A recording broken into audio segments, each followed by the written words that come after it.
रुको, video scroll मत करो, क्योंकि ये वीडियो तुम्हारी जिंदगी बदल सकता है। अगर तुम महाकुंभ में जा रहे हो या फिर जाने का सोच रहे हो तो एक भी गलती मत करना, वरना पुण्य की जगह भारी पाप का भागीदार बन सकते हो। लाखों लोग ये गलती कर चुके हैं और पछता रहे हैं, लेकिन तुम्हें ऐसा नहीं होने देना।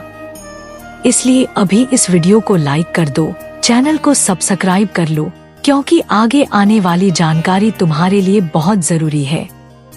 देखो, ये कोई मजाक नहीं है। अगर ये वीडियो पूरा देख लिया तो तुम इन गलतियों से बच सकते हो और सच्चे पुण्य के हकदार बन सकते हो। चलो शुरू करते हैं। आज हम आपको बताते हैं 7 ऐसी भयंकर गलतियां जो महाकुंभ में हर कोई करता है। 1, बिना संकल्प के स्नान, पुण्य मिलेगा या पाप? अरे भाई, महाकुंभ में जाकर सिर्फ पानी में कूदने से पुण्य नहीं मिलता।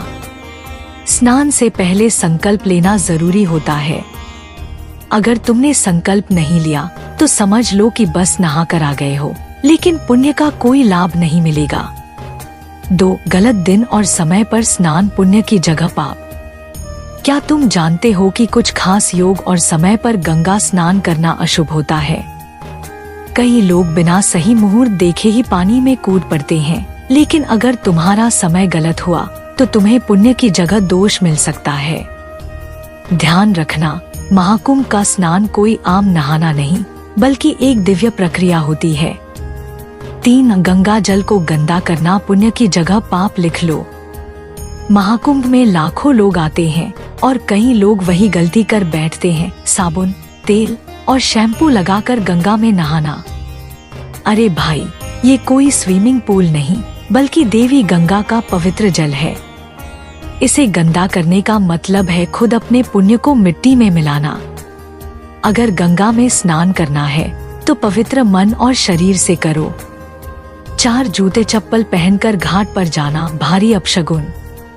अगर तुम सोच रहे हो कि जूते चप्पल पहनकर आराम से गंगा किनारे चले जाओगे तो गलत सोच रहे हो। गंगा किनारे चप्पल पहनकर जाना बड़ा अपशगुन माना जाता है। घाट पर हमेशा नंगे पैर जाओ, वरना पुण्य की जगह दोष लग सकता है। 5, गीले कपड़ों में पूजा करना, अधूरा पुण्य मिलेगा। गंगा स्नान के बाद तुरंत पूजा मत करो। पहले सूखे और साफ कपड़े पहनो, फिर पूजा अर्चना करो। कई लोग इस बात को हल्के में लेते हैं, लेकिन ये गलती तुम्हारे पुण्य को अधूरा कर सकती है। 6, किसी को जबरदस्ती गंगाजल पिलाना, पुण्य खत्म। महाकुंभ में कई लोग अपने साथ गंगाजल भरकर लाते हैं और दूसरों को जबरदस्ती पिलाने की कोशिश करते हैं। लेकिन याद रखना, गंगाजल पवित्र होता है और इसे तभी ग्रहण करना चाहिए जब मन और शरीर दोनों शुद्ध हों। जबरदस्ती किसी को गंगाजल देना पुण्य की जगह पाप दिला सकता है। 7, गलत तरीके से दान देना, पुण्य से वंचित हो जाओगे।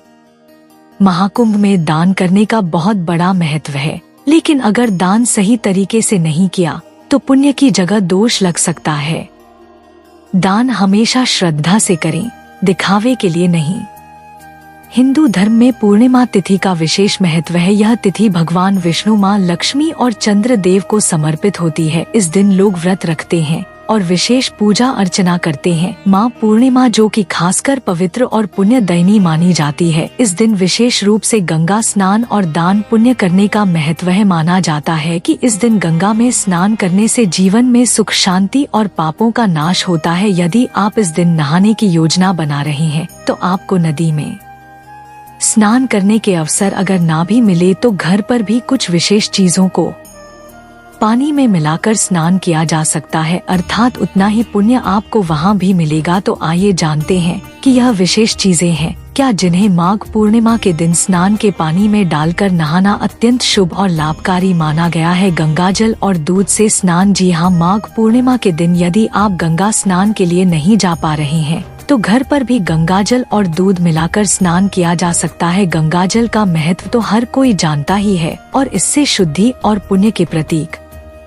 के रूप में पूजा जाता है। गंगाजल का उपयोग करने से आपके जीवन में पवित्रता और शांति आती है। इसके साथ ही दूध का भी एक विशेष महत्व है। धार्मिक मान्यता के अनुसार अगर देखें तो दूध चंद्रमा का कारक है। माघ पूर्णिमा के दिन दूध डालकर स्नान करने से चंद्रमा की शांति और बल बढ़ता है, जिससे मानसिक शांति और स्थिरता प्राप्त होती है। दूध की शांत और शीतल गुण आपके मन को शांत करते हैं और तनाव आपके जीवन में कम होता है। शहद से स्नान। शहद से भी अगर आप माघ पूर्णिमा के दिन स्नान करते हैं, यानी कि शहद को आप पानी में मिलाकर स्नान करते हैं, तो यह अत्यंत शुभकारी माना गया है। शहद को धार्मिक दृष्टि से भी सकारात्मक ऊर्जा का प्रतीक माना गया है। इसका इस्तेमाल करने से न केवल आपके जीवन में सकारात्मकता का संचार होता है, बल्कि अगर आपने इसका इस्तेमाल किया तो सौभाग्य की भी प्राप्ति होती है। शहद से स्नान करने से शरीर में निखार आता है और जीवन में खुशहाली बनी रहती है, यानी कि आपके जीवन में समृद्धि और खुशहाली दोनों बरकरार रहेंगे। शहद में मौजूद प्राकृतिक गुण शरीर को शीतलता प्रदान करते हैं और इसे रूहानी दृष्टि से बहुत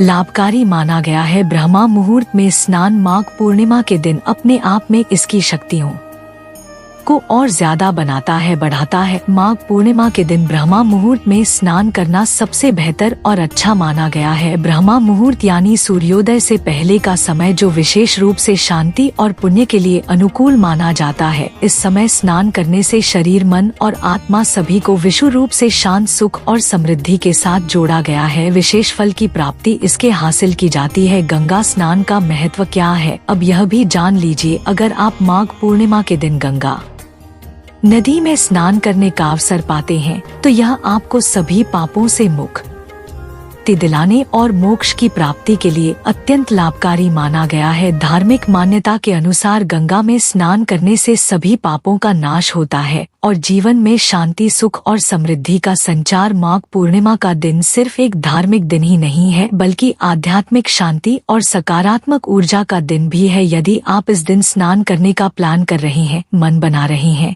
तो गंगाजल, दूध और शहद को पानी में मिलाकर स्नान करें। यह आपके जीवन को न सिर्फ पवित्र बनाएगा, बल्कि मानसिक शांति और सौभाग्य में वृद्धि भी करेगा। ब्रह्मा मुहूर्त में स्नान करने से पुण्य का फल और भी ज्यादा बढ़ जाता है। यह दिन न केवल स्नान बल्कि पूजा और दान पुण्य करने का भी विशेष अवसर माना गया है। इस प्रकार माघ पूर्णिमा के दिन इन विशेष उपायों को अपनाकर आप अपने जीवन को आशीर्वाद और शांति से भर सकते हैं। अगर तुम महाकुंभ जा रहे हो तो इन गलतियों से बचो, वरना पछताने का भी समय नहीं मिलेगा। और हाँ, इस वीडियो को शेयर करना मत भूलना, ताकि दूसरे लोग भी इन गलतियों से बच सकें। अभी लाइक करो, कमेंट में बताओ कि कौन कौन महाकुंभ जा रहा है और चैनल को सब्सक्राइब करना मत भूलना, क्योंकि यहाँ हर बार मिलेगा कुछ नया और दमदार।